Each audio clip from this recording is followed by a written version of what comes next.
Yoga teachers, what should you do when you don't want to teach a class?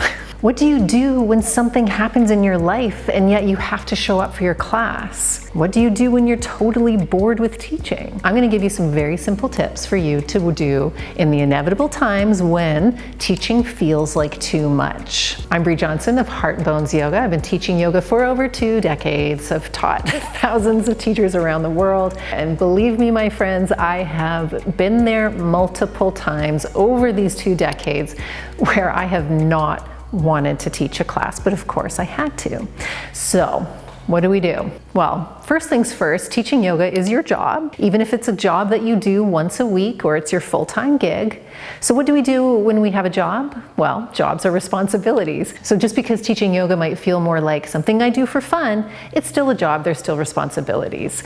And so we do need to show up. And there's always a fine line of showing up with authenticity, with being yourself, and yet still being professional. I don't know if you've experienced a class yourself where the teacher has come in disheveled, or I've heard some horror stories from people saying that they've had teachers show up where the one teacher specifically said at one point, I don't want to be here at all. I have tons of stuff going on. I'm here anyways, but I don't want to be here.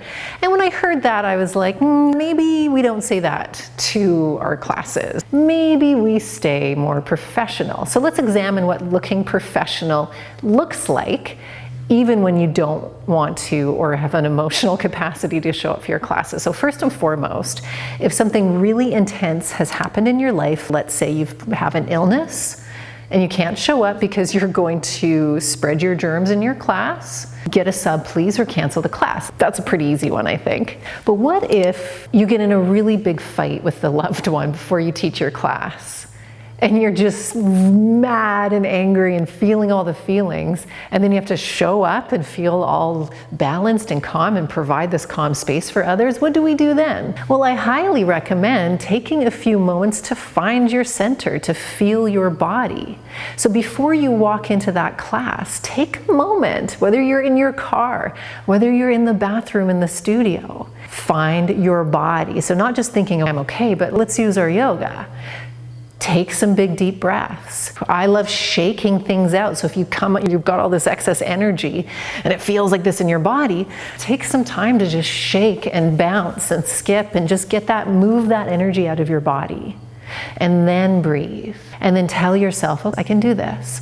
And something that I found over the years when that happens is that pretty remarkably, I'll go into that class and yes, I've centered, but I've still got that feeling underneath, of course. But the magical part I found of teaching yoga and being present, right, as a good teacher, you really have to be present. You're looking at people, you're reading the room, you're remembering your sequence, you're doing the different cues, you're adapting. Being a yoga teacher, in my opinion, a really good yoga teacher, means that you're very present, you're very grounded. You get into this flow state sometimes. And I find that at the end of the class, I feel so much better because I just spent that time so focused in the moment, in what's going on in front of me, that it did start to help shift a little bit of what I came into that class with. So taking the time ahead of time to find your center, I know it seems so obvious, but sometimes it's nice to have that reminder. That makes a difference. But what if you go, okay, I feel a little bit better. Oh, I'm still reeling. I'm still going, okay. Well, and then you think you're okay, and then you go and you sit in front of your class to do the warm up and the centering, and everybody's looking at you, and you're like, how am I going to do this? Here's one of my insider tips. Have everybody lie down. Honestly, actually, I love this tip regardless if I'm in a good mood or not. It's one of my favorite ways of starting a class, is having everybody lie down, if that feels okay for them. Because of course, when we teach inclusive classes, everybody has the option to lie down or not. So if somebody doesn't want to lie down, they can still sit up, eyes closed, open, whatever's good for them. But if you've got most of the class lying down, then you don't have all those eyes on you. You can feel the class energy truly gets grounded once everybody's lying down, because guess what? You're probably not the only one bringing your life into this class. Everybody else has stuff going on in their life. So not only does it help you, it helps the people in your classes. And then that gives you an extra few moments to, again, reconnect into your body, How do I feel? Give yourself a little rub, right? Anything that we can do in those moments to feel grounded and connected. And then you'll slowly start to get into teaching mode, and you're going to slowly start to help as you're saying the words, telling your students, instructing the students to find their breath, feel their body. The mirror neurons that happen when we teach really will help mirror to you, right? Calm, grounded. And you also have permission during the class. Maybe you're usually a silly teacher, or maybe you're a playful teacher, and you like to have that sort of playful, uplifted energy, and you're just not feeling that day. You're allowed to be a little bit less playful. You still can teach an engaging class without your normal, maybe, energy, if that makes sense. You can teach calm. You can teach a little bit more softer, right?